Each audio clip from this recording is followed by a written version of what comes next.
My name is Athena Wells. I'm 32 years old, and I just realized I was never really a daughter in my family. The day I received the call from my mother, just 3 weeks before my wedding, telling me that my parents couldn't attend because it fell on my sister's birthday, I was standing in a bridal fitting room with a white veil in my hands. 32 years of being the older daughter. 8 years of sending $2,500 every month. And one 47-second phone call to shatter every illusion I'd ever held. I didn't cry. I didn't beg. I just set the phone down and did something I should have done years ago. Before I tell you what happened next, please take a moment to like and subscribe, but only if you genuinely want to hear the rest. Where are you watching from, and what time is it there? Drop a comment and let me know. To understand why a 47-second phone call changed everything, I need to take you back to the years when I was called the family cash machine. I grew up in the suburbs of Portland, Oregon, a 3-bedroom house with a backyard that my mother loved to show off to the neighbors.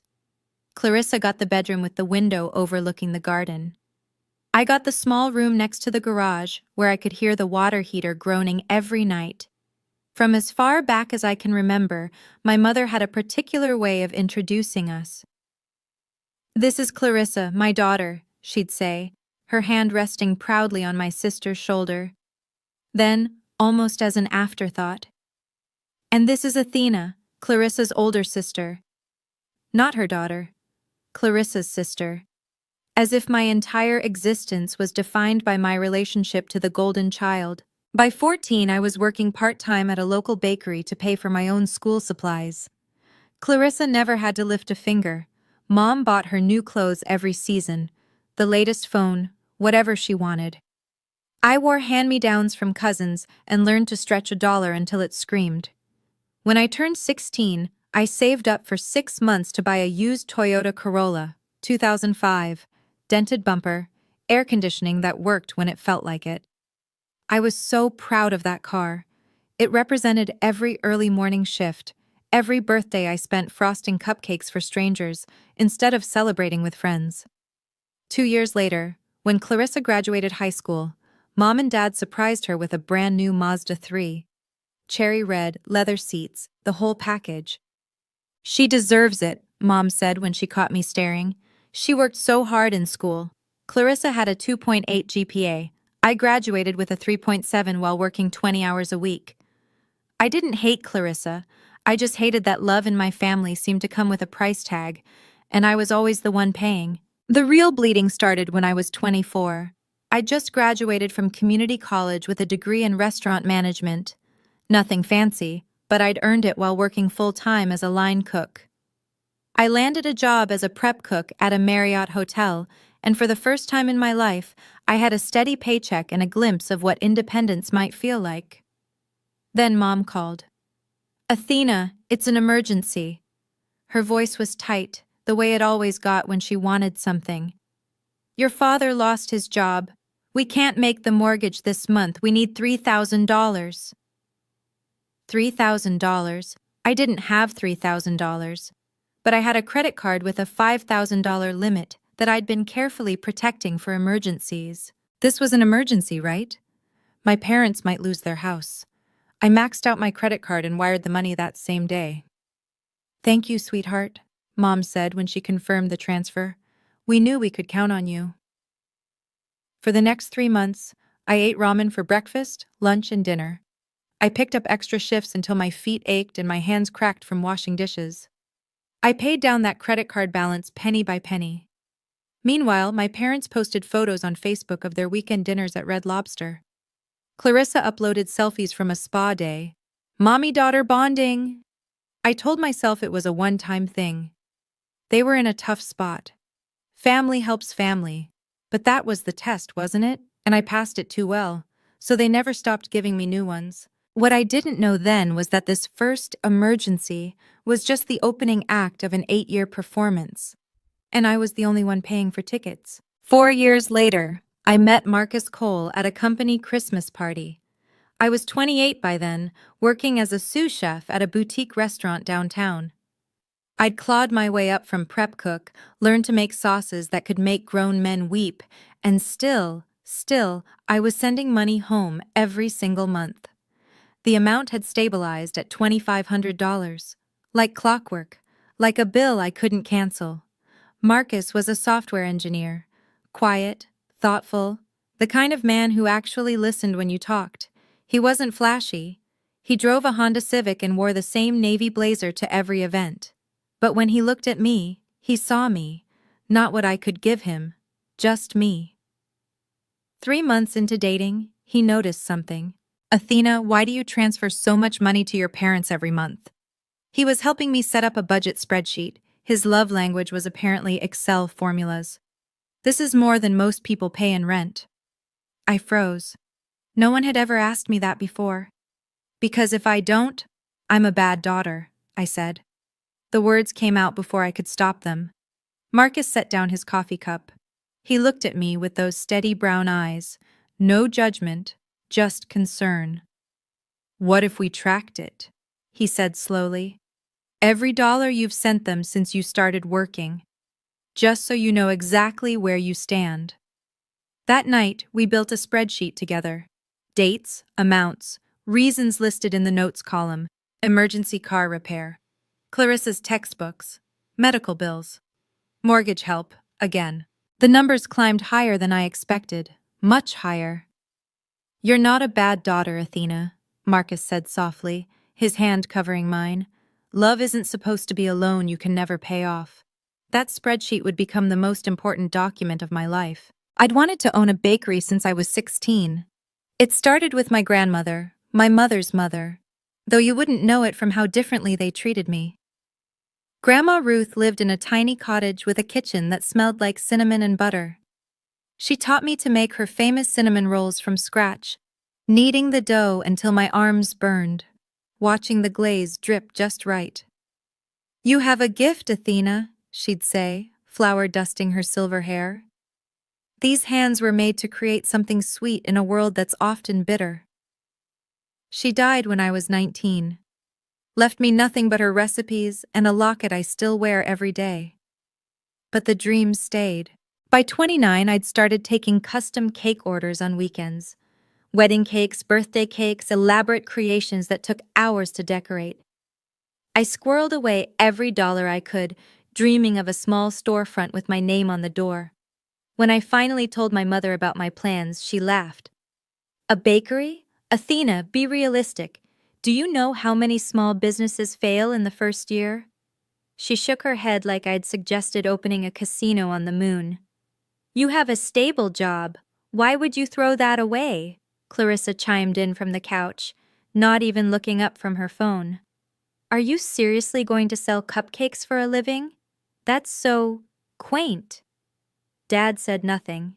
He never said anything. That Christmas, they gifted Clarissa a set of premium golf clubs for networking, Mom explained, while I got a gift card to Target. The message was clear. My dreams weren't worth investing in. I was only valuable for what I could give them. But I kept saving anyway. Some dreams are too precious to let other people kill. The first time I met Robert and Helen Cole, I didn't know families could be like that. Marcus drove me to their house on a Sunday afternoon, a modest colonial in Lake Oswego with rose bushes lining the walkway. Nothing extravagant but warm, lived in. Helen opened the door before we even knocked. You must be Athena. She pulled me into a hug like we'd known each other for years. Marcus has told us so much about you. Come in, come in. I just took the pot roast out of the oven. The dining table was set with actual cloth napkins. Candles flickered in the center. Robert stood to shake my hand, his grip firm but gentle. So, Athena, he said, passing me the bread basket. Marcus tells me you're a talented chef. What's your specialty? No one had ever asked me that. My own parents had never once asked about my work, my passions, what made me come alive. Pastry, I managed. I want to open a bakery someday. Helen's face lit up. Oh, that's wonderful! Robert, isn't that wonderful? It is, Robert agreed. You know, I work in commercial real estate. When you're ready to look at spaces, let me know. I might be able to help with the lease negotiations. I stared at him. This man I'd just met, offering to help me achieve a dream my own parents had mocked. On the drive home, I cried. "What's wrong?" Marcus asked, alarmed. "Nothing's wrong," I whispered. I didn't know it could feel like this." "Feel like what?" "Like being wanted, without having to pay for it." That night, I understood for the first time what I'd been missing, and what I refused to let my future children miss. Then Clarissa got engaged, and everything escalated. She met Brad at a rooftop bar downtown, a stockbroker with slicked back hair and a Rolex he mentioned in every conversation. Within 6 months, they were engaged. Within 7, my mother was on the phone demanding my contribution to the wedding fund. $15,000, Athena. That's your share. I nearly dropped the phone. My share? Mom, I'm trying to save for my own future. Your future? She laughed, that sharp sound I knew too well. Clarissa is getting married now. This is her special day. You can save money next year. I've been saving for years. I'm trying to open a bakery. Yes, I know. You can open a bakery anytime. Your sister only gets married once. I wanted to say no. Every fiber of my being screamed to say no. But then Mom started crying. Not the gentle tears of genuine emotion, the loud, gasping sobs she deployed like weapons. How can you be so selfish? Do you want me to die of embarrassment in front of Brad's family? They're wealthy, Athena. We have to make a good impression. In the end, I sent $10,000. It wiped out my entire bakery fund. Clarissa's wedding was at the Multnomah Athletic Club. Vera Wang gown, ice sculpture, a live jazz band. I stood in the wedding party wearing a pink bridesmaid dress Mom picked out specifically because it won't draw attention away from the bride. No one thanked me for my contribution, not once. At the reception, I overheard my mother telling Brad's parents, "We're so proud of both our girls, but Clarissa has always been the special one." I smiled and kept pouring champagne. 2 years later, when it was my turn to walk down the aisle, I'd learn exactly how special I was to them. Marcus proposed on a rainy evening in April, in the garden where my grandmother used to grow her herbs. The cottage had been sold years ago, but the new owners had kept the garden. Rosemary, lavender, thyme still growing wild in the beds Grandma Ruth had tended. Marcus had somehow gotten their permission to bring me there, to kneel in the damp earth with a ring box in his hand. The ring wasn't a diamond. It was a sapphire, the stone from my grandmother's locket, which Marcus had secretly taken to a jeweler months earlier. He'd had it reset into something new, something that carried my history into our future. I said yes before he finished asking. That night, floating on happiness, I called my mother to share the news. "Engaged?" Mom's voice was flat. "To the computer guy? What does his family do?" "He's a software engineer, Mom, and his parents are wonderful people."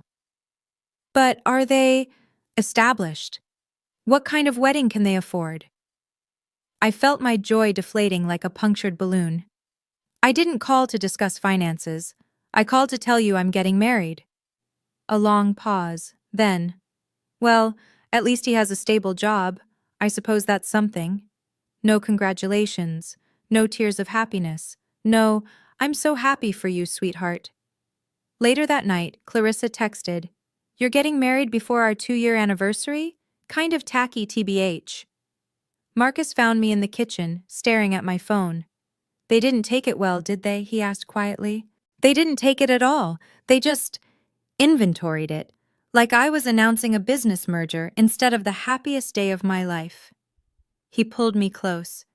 "Then we'll celebrate with people who actually care. My parents are already planning a dinner." I should have known then. The signs were all there, written in neon. But hope is a stubborn thing, and I still believed that when my wedding day came, my parents would show up. 6 months before the wedding, I signed the lease on a tiny storefront on Southeast Division Street. Sweet Dawn Bakery. The name came to me in a dream, My grandmother standing in morning light, pulling cinnamon rolls from the oven, the kitchen glowing gold. Robert Cole had found the space during one of his property searches. "The rent's manageable," he said, sliding the paperwork across his dining room table. "And the previous tenant left the ovens. You just need to bring in your own equipment."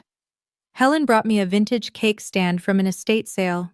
"For good luck," she said, pressing it into my hands. I was still sending my parents $2,500 every month, even as I scraped together deposits and first month rent. I was stretched so thin I could feel myself fraying at the edges. But I refused to stop. Not yet. Family was family, even when family didn't feel like family. When I showed my mother photos of the bakery space, she squinted at her phone screen. "It's small," she said. "Are you sure you'll get enough customers?"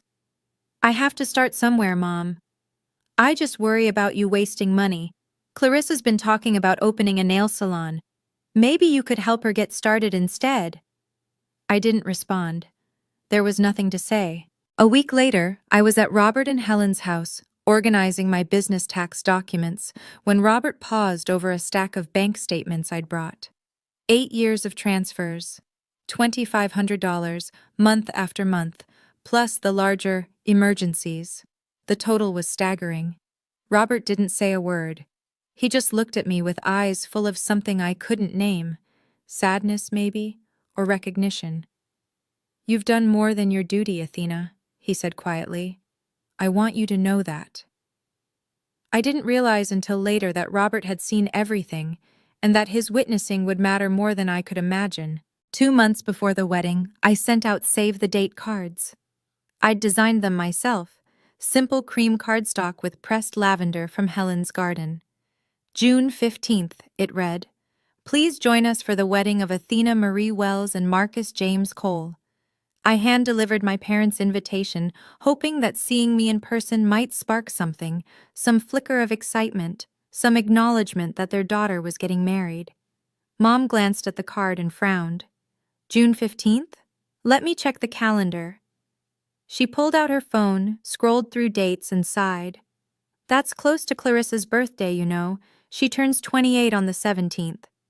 "I know when Clarissa's birthday is, Mom. The wedding's on the 15th. "Still." She set the invitation on the kitchen counter next to a stack of grocery coupons. "We might have plans." Clarissa wandered into the kitchen, grabbed a yogurt from the fridge, and spotted the card. "Oh, your wedding thing? Brad wants to go to Cabo that weekend. I'll try to make it, but no promises."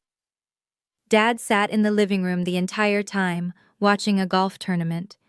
He didn't even turn around. On the drive home, I called Marcus. "They didn't commit," I said, my voice hollow.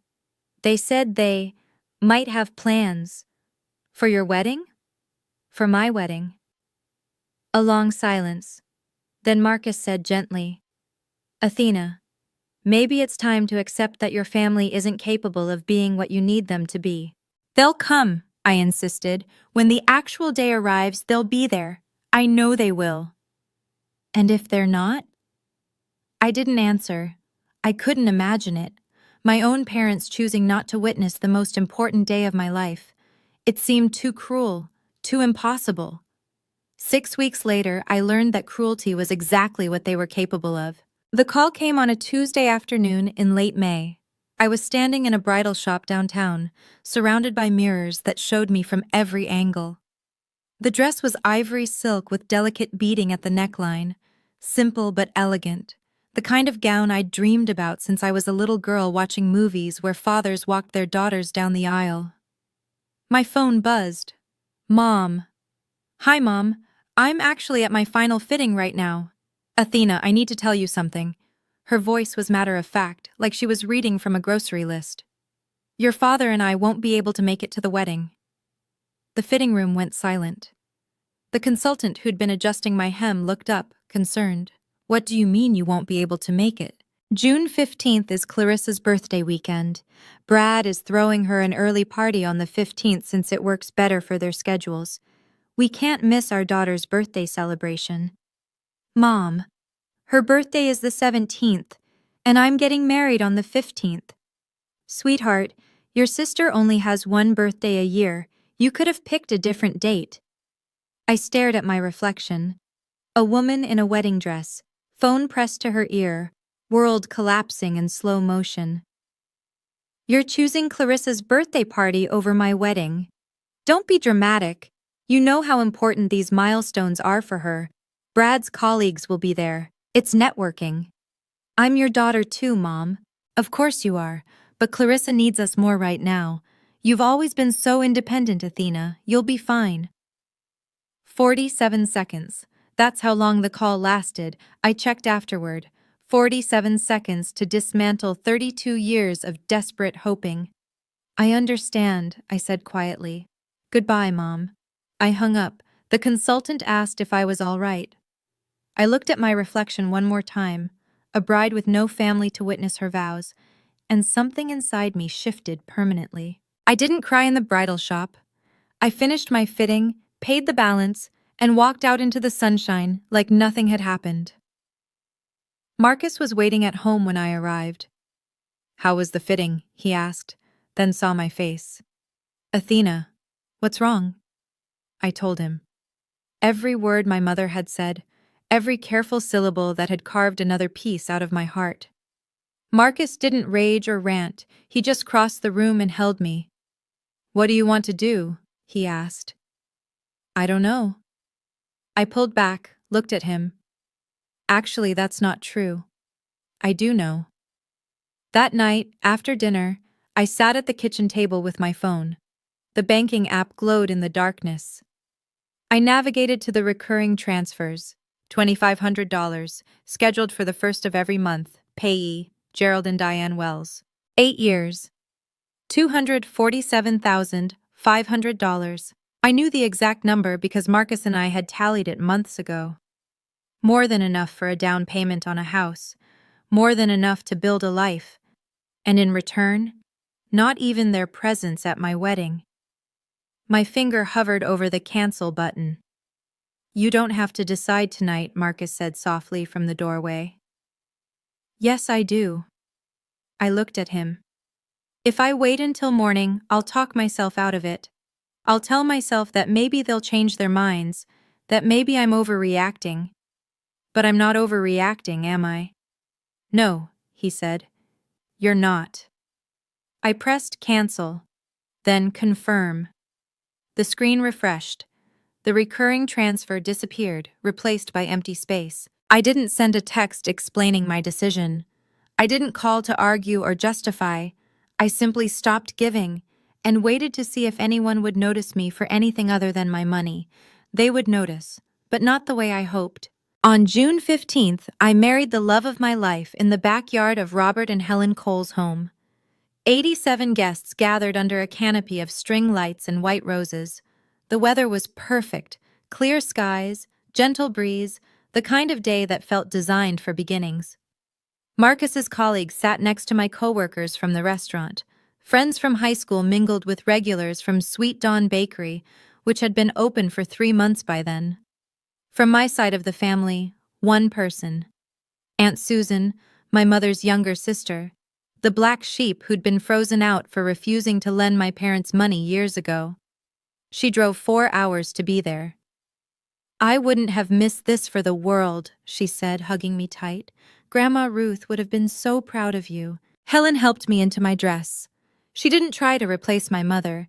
She simply stepped into the gap with grace and warmth, adjusting my veil, dabbing at the tears that kept threatening to fall.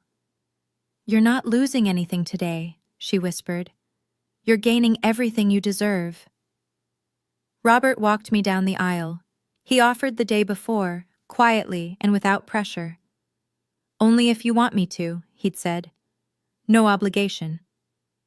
But when I took his arm and felt the steadiness of his presence, I knew I'd made the right choice. I'd baked my own wedding cake, lemon lavender, Grandma Ruth's recipe. It wasn't traditional, but nothing about this wedding was traditional.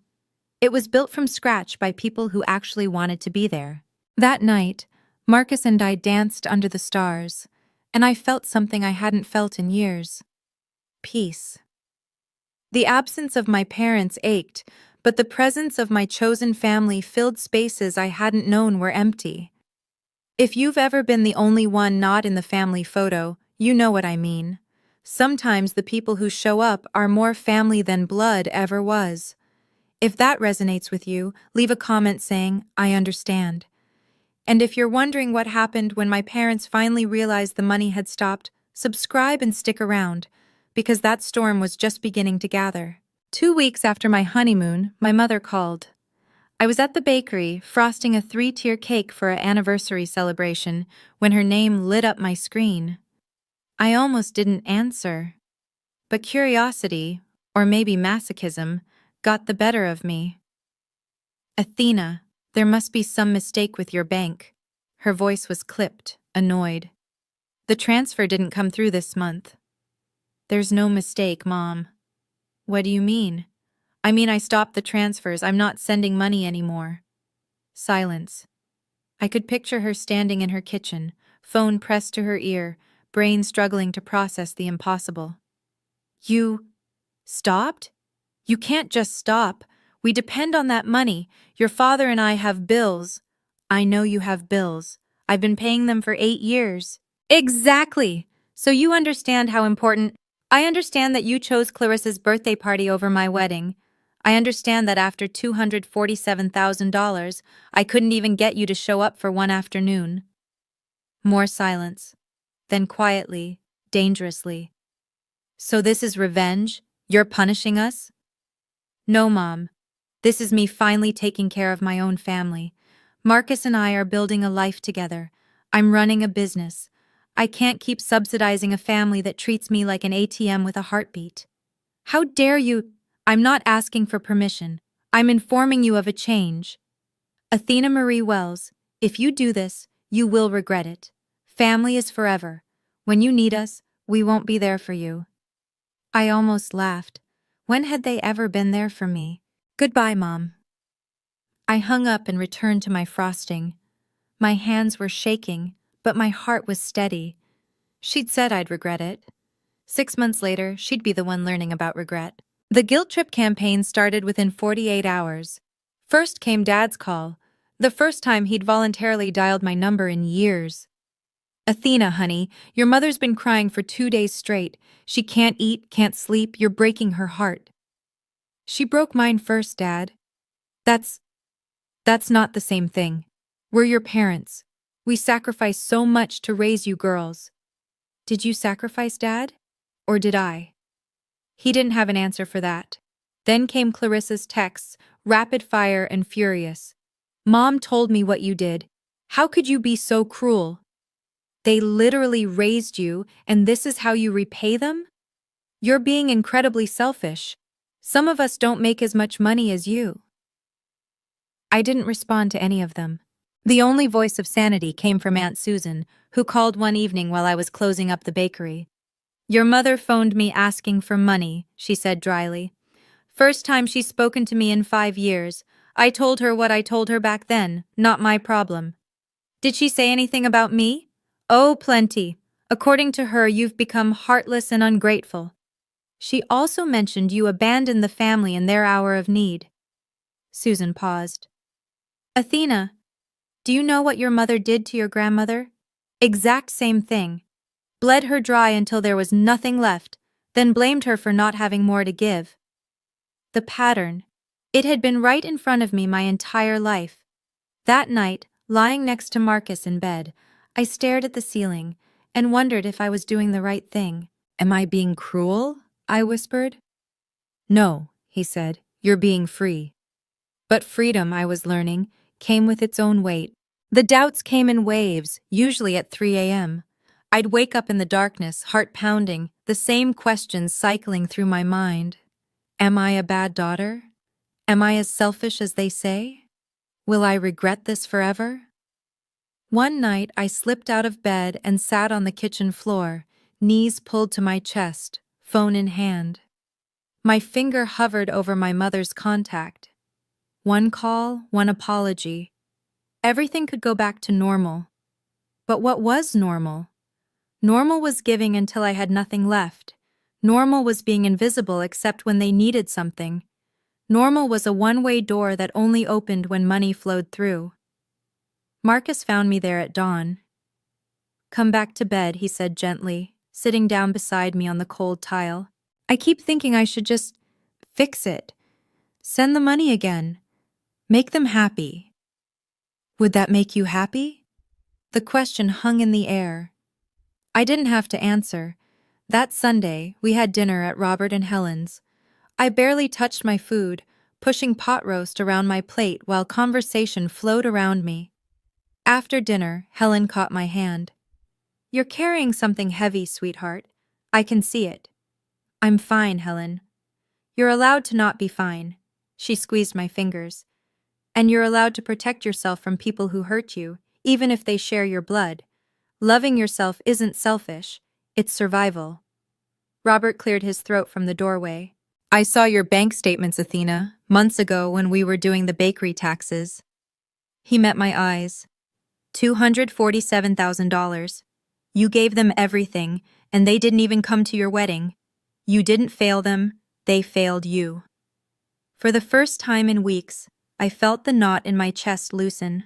I wasn't a bad daughter.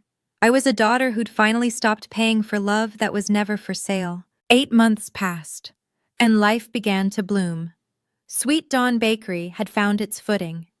A local food blogger discovered us in March and wrote a glowing review, a hidden gem tucked away on Division Street.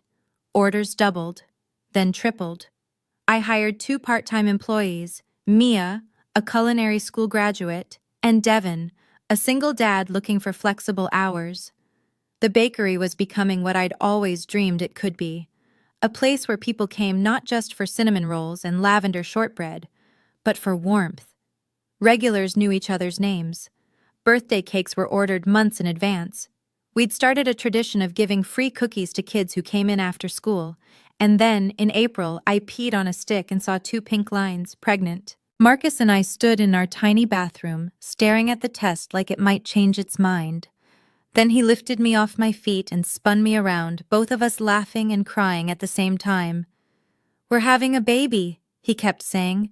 "We're having a baby." Helen wept when we told her. Robert made terrible jokes about teaching the baby to negotiate real estate deals. For the first time in my life, I understood what it meant to be celebrated, not for what I could give, but simply for existing. My parents remained silent. After months of ignored texts and unanswered calls, they'd stopped trying to reach me. I assumed they'd found some other solution to their money problems, or that Clarissa had stepped up for once. I was wrong. "Athena," Aunt Susan said during one of our regular calls, "you should know something. Your mother's been asking around the family for loans. Apparently, Clarissa made some bad investments. Very bad." The other shoe was about to drop. I just didn't know it would fall directly into my bakery. The full story came out in pieces. According to Aunt Susan, who'd gathered intelligence from various relatives, Clarissa had convinced my parents to invest their savings in a guaranteed opportunity that Brad had discovered. Some combination of cryptocurrency and multi-level marketing that promised incredible returns. $80,000, gone in 3 months. "Brad's cousin ran the whole thing," Susan explained over the phone. "Turned out to be a Ponzi scheme. The cousin disappeared to Mexico. Brad and Clarissa are getting divorced." I sank onto the bench outside my bakery, phone pressed to my ear. "And my parents?" "They used the money you'd been sending as a safety net for years. Without it, they don't have enough to cover the mortgage. They're 3 months behind. The bank sent a notice." I should have felt vindicated. I should have felt that warm rush of schadenfreude that comes when people who hurt you face consequences. Instead, I just felt tired. "They're going to lose the house," I said. "Maybe, unless they find someone to bail them out." A text notification buzzed. I glanced at the screen. Clarissa's name appeared for the first time in months. "Hey sis, can we talk? I know we haven't been close, but family is family, right? We should catch up, maybe grab coffee?" I stared at the message. After 8 months of silence, after skipping my wedding, after years of treating me like the family servant. "Family is family." I typed a reply. I'm busy with the bakery. What do you need? The response came instantly. Nothing specific. Just wanted to reconnect. BTW, Mom mentioned you're doing really well with the business. That's so great. We should celebrate. Maybe you could help us figure out some financial stuff too. There it was. The ask, dressed up in casual clothes. I didn't reply, but I started preparing for what I knew was coming. That weekend, I spread 8 years across my kitchen table. Bank statements printed and organized by year. The spreadsheet Marcus and I had built together, now complete with every transfer, every emergency, every dollar that had flowed from my account to my parents. Transaction dates highlighted in yellow, running totals in bold. $247,500. What are you doing? Marcus asked, setting 2 cups of coffee on the table. Making sure I know exactly what happened. I shuffled through the pages. If they come asking for money, when they come asking, I want the facts in front of me, not emotions. Facts. You think they'll actually show up? I know they will. They've exhausted everyone else. I'm the last option. He sat down beside me, studying the documents. And what will you say? I don't know yet. But I won't let them twist this. I won't let them make me the villain in a story where I gave everything and got nothing back. On the corner of the table sat another piece of paper, the ultrasound image from my 12-week appointment. Our baby, the size of a lime, heartbeat strong and steady. I picked it up, holding it beside the bank statements. This is what I'm protecting now, I said softly. This baby will never have to buy their grandmother's love. They'll never be compared to a cousin or told their dreams aren't worth investing in. They'll know, from day one, that they're enough exactly as they are. Marcus covered my hand with his. Whatever happens, he said, we face it together. I nodded, gathering the documents into a neat folder. The confrontation was coming. I could feel it building like a storm on the horizon. But this time I wouldn't be defenseless. This time the truth would speak for me. The 1-year anniversary celebration of Sweet Dawn Bakery fell on a Saturday in late October. I'd planned it for months.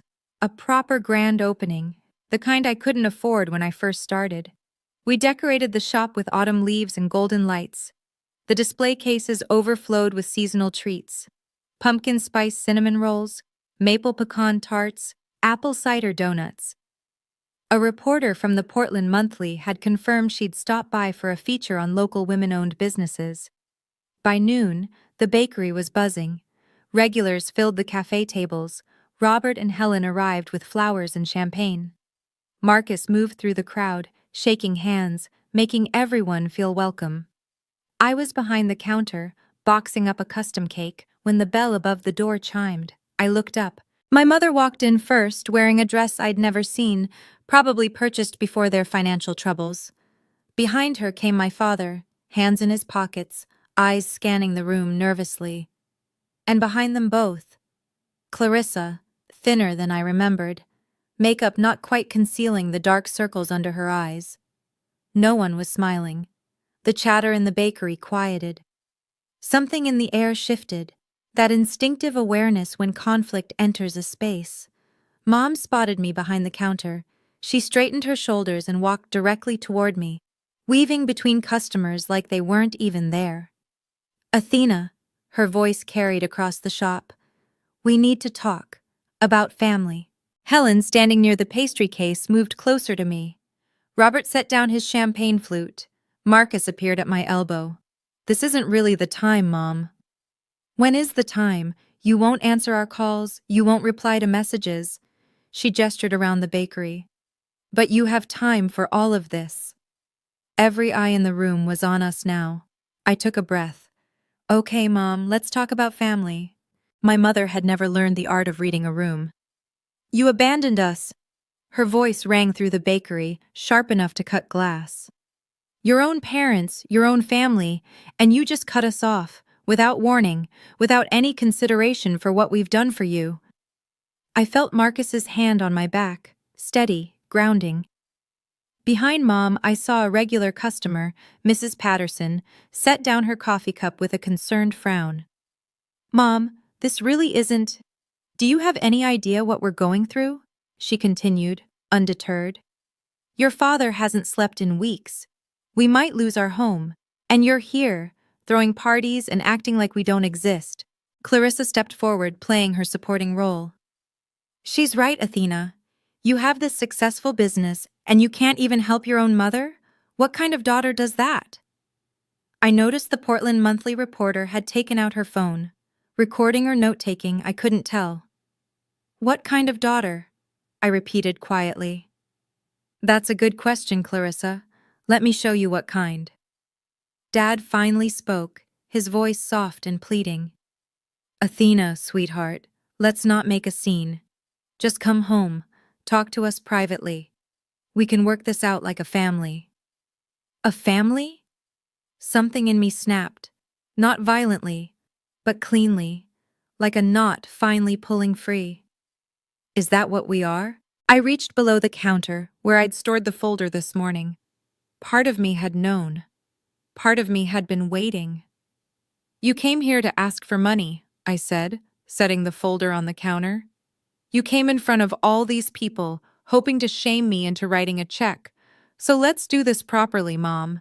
Let's talk about what this family has really looked like for the past 8 years.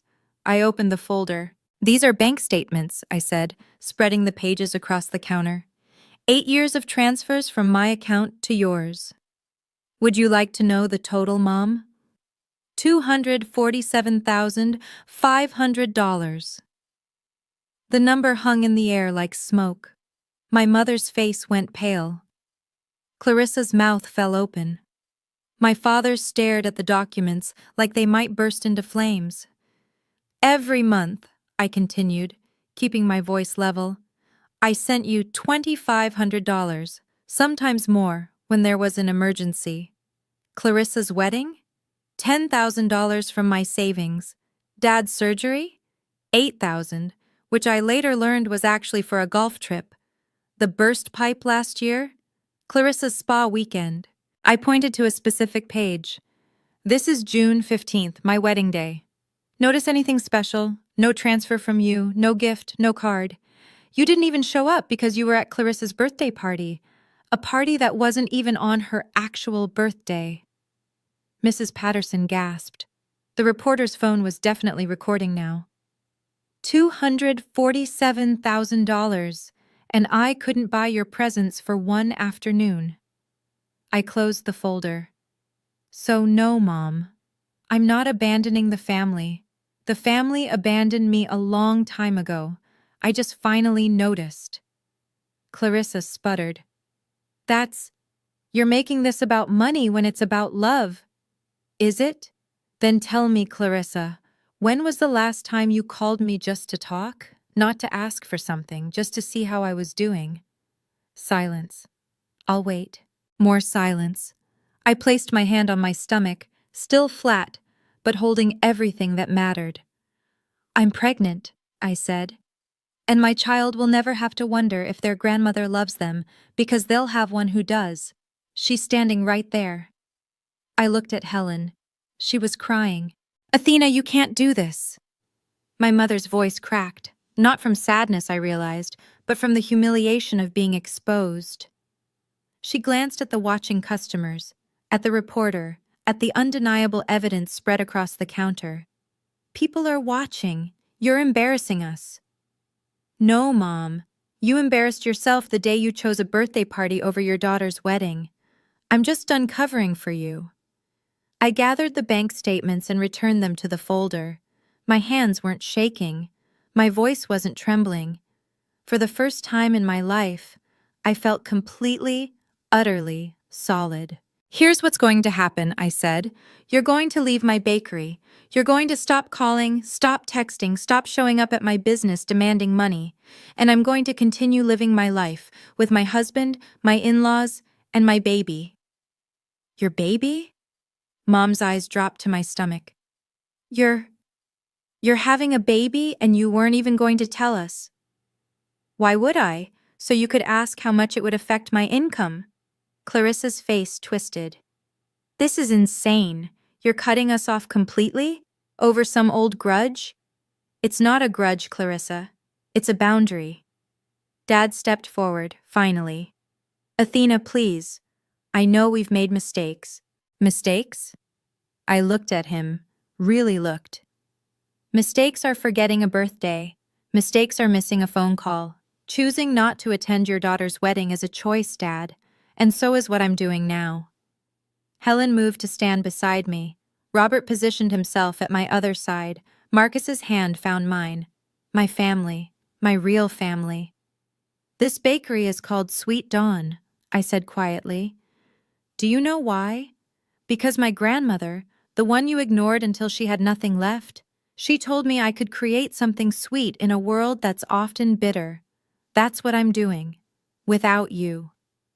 I nodded toward the door. Please leave. The room held its breath. If this moment resonates with you, if you've ever had to choose your peace over someone else's expectations, comment, respect. And if you want to know what happened after they walked out that door, stay with me. We're almost at the end. For a moment, nobody moved. My mother's face cycled through emotions like a slot machine. Shock, then anger, then something that might have been shame if she were capable of feeling it. Clarissa had tears streaming down her cheeks, though whether from genuine hurt or wounded pride, I couldn't tell. And then a voice cut through the silence. Excuse me. Mrs. Patterson, 63 years old, retired schoolteacher, regular customer since day one, rose from her table. I've been coming to this bakery every Saturday for a year, she said, addressing my mother directly. Athena remembers my husband's name, asks about his treatments, saves his favorite muffin even when it sells out. Last month, when I couldn't afford a birthday cake for my grandson, she made one anyway and wouldn't let me pay. She pointed at the folder of bank statements. That woman gave you $250,000 and you couldn't show up to her wedding? Mrs. Patterson's voice shook with indignation. You should be ashamed. A murmur rippled through the bakery, heads nodding. Someone in the back muttered, Unbelievable. My mother's composure crumbled. She grabbed my father's arm, dragging him toward the door. Let's go, Gerald. We don't need to be humiliated by strangers. You humiliated yourselves, Mrs. Patterson called after them. All she did was show the receipts. Clarissa hesitated, looking at me with something approaching confusion, like she genuinely didn't understand how we'd arrived at this moment, like she'd never considered that actions had consequences. Clarissa, I said quietly. Goodbye. She turned and followed our parents out the door. The bell chimed, the door swung shut. And just like that, 32 years of trying to earn my family's love came to an end. Helen wrapped her arms around me. Marcus kissed my temple. Mrs. Patterson returned to her coffee with a satisfied nod. The celebration continued. The rest of the afternoon passed in a strange, peaceful blur. The Portland Monthly reporter approached me after my family left, notepad in hand. I came to write about women entrepreneurs, she said carefully. But that was something else. Do you want me to leave it out? I considered the question. Part of me wanted to hide, to keep the ugliness private. But another part, the part that had spent 32 years being invisible, was tired of staying small. Write what you saw, I said. But this story isn't about revenge, it's about building something worth protecting. She nodded, scribbled something down, and ordered a box of cinnamon rolls. By evening, the crowd had thinned. Marcus swept the floors while I wiped down tables. Robert and Helen insisted on washing dishes despite my protests. Let us help, Helen said firmly. That's what family does. I paused, rag in hand, watching them work together in my kitchen. Robert told terrible jokes. Helen pretended to be annoyed. Marcus laughed at both of them. This was my family now. Not by blood, but by choice. By showing up. Later, locking up for the night, Marcus pulled me close under the string lights we'd hung that morning. How do you feel? I thought about it. The confrontation, the bank statements, the public spectacle. I searched for the right word. Light. Like I've been carrying something heavy for so long, I forgot what it felt like to stand up straight. You didn't win, you know. There's no trophy for this. I know. I looked at my bakery, the warm lights, the display cases, the hand-painted sign. But I didn't lose either. I just finally stopped playing a game I could never win. He kissed my forehead. Ready to go home? Yeah, I smiled. I really am. In the 3 months that followed, I watched from a distance as consequences unfolded. Aunt Susan kept me updated, despite my protests that I didn't need to know.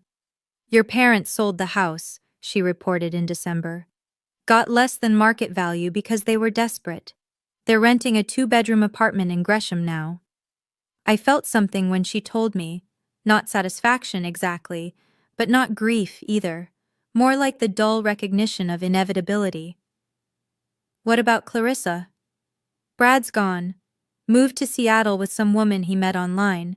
The divorce is nasty. She's living with your parents now, all 3 of them crammed into that apartment. I imagined it. My mother, who'd spent decades cultivating an image of suburban success, now sharing walls with strangers, listening to arguments through the floor.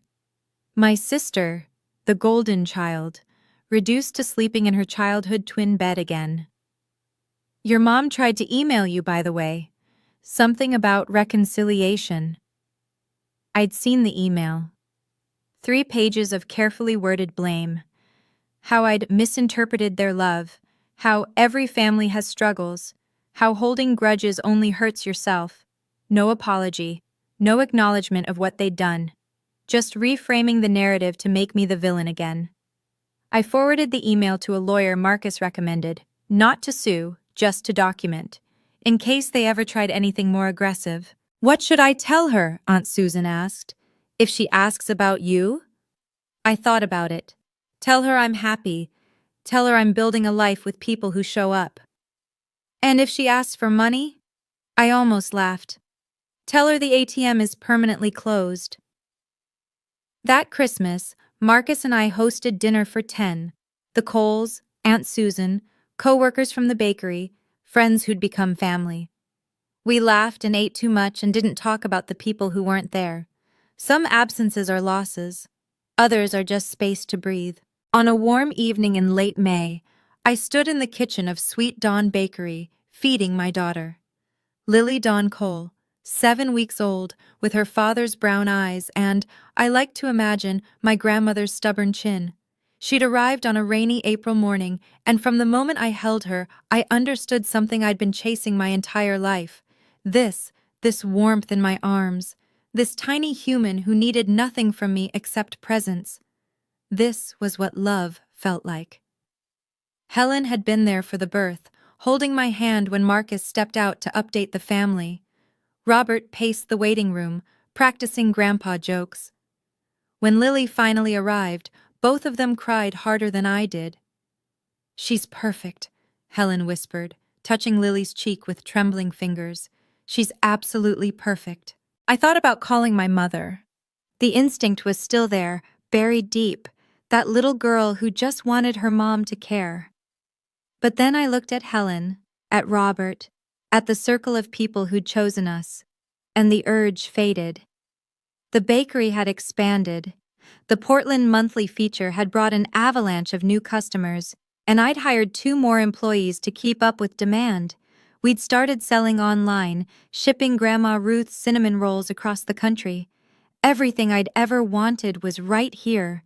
Not given to me, but built, brick by brick, batch by batch.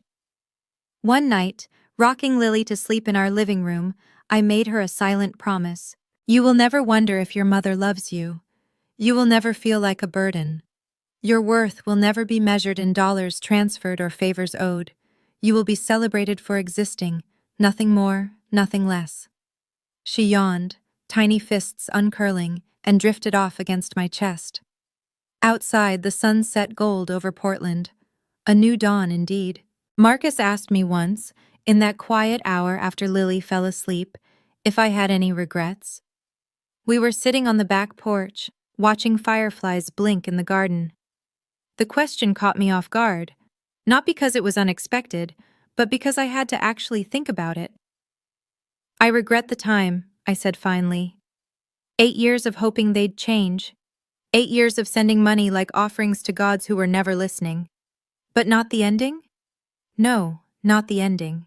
I'd started therapy 3 months after the bakery confrontation, something Marcus gently encouraged and Helen not so gently insisted upon. It helped, having a professional untangle the knots I'd tied myself into. Understanding that my parents' behavior wasn't about me, that their inability to love me properly was their failure, not mine. One afternoon, I wrote a letter. Not to send, just for myself. Dear Athena, at 24, I know you're about to wire $3,000 to people who won't thank you. I know you believe this will earn you a seat at the table. It won't. Here's what I wish I could tell you. You're not obligated to purchase love that should be given freely. You're not selfish for having needs. And the family you're searching for isn't the one you were born into, it's the one you'll build. Start the bakery sooner. Trust Marcus earlier. Cry less. Save more. But most importantly, forgive yourself for taking so long to understand what you deserved. The journey mattered, even the painful parts. Love. Athena at 33. I kept the letter in my desk drawer, next to Lily's first ultrasound photo and the deed to Sweet Dawn Bakery. Proof that endings can also be beginnings, that some losses are actually liberations, that home isn't always where you came from, sometimes it's where you decide to stay. The letter arrived on a Tuesday, 1 year after the bakery confrontation. No return address, but I recognized the handwriting immediately. My father's cramped cursive, the same script that had signed my childhood report cards without comment. I almost threw it away unopened, but something made me hesitate. Athena, I know I don't deserve to write to you. Your mother doesn't know about this letter, and I'd prefer it stay that way. I've been thinking about your wedding day, the one I missed. I've been thinking about it for a year now, actually, replaying the moment your mother told us we were going to Clarissa's party instead. I should have said something. I should have gotten in the car and driven to you anyway. I didn't. I've spent my whole life not saying something, not doing something, letting your mother make decisions because it was easier than fighting. I told myself I was keeping the peace. But I was really just a coward. I don't expect you to forgive me. I'm not asking for money. We're managing barely, and that's more than we deserve. I just wanted you to know. I'm proud of you. I always was, even if I never said it. I'm proud of your bakery. I'm proud of your husband. I'm proud of the woman you've become, despite everything we didn't give you. You deserved better parents. I'm sorry you got us instead. Dad, I read the letter 3 times. Then I cried, not from pain, but from something harder to name. Grief, maybe, for the relationship we never had. Relief that somewhere, in some small way, he finally saw me. Marcus found me in the kitchen, letter in hand. Good news or bad? Neither. Just truth. Finally. I didn't write back. Not yet. Maybe someday. For now, I tucked the letter in my desk drawer and went to check on Lily. Some doors stay closed, others stay ajar. And that's okay too. If I'm being honest, and I've tried to be honest with you this whole time, I don't think my mother is evil. I think she's broken. She grew up poor, the daughter of immigrants who worked 3 jobs each and still couldn't afford heat in the winter. That kind of childhood leaves scars. She clawed her way into the middle class and spent the rest of her life terrified of sliding back. Clarissa, beautiful, charming, socially graceful, represented everything my mother wished she had been. I represented everything she was trying to escape. Plain, practical, hands always covered in flour.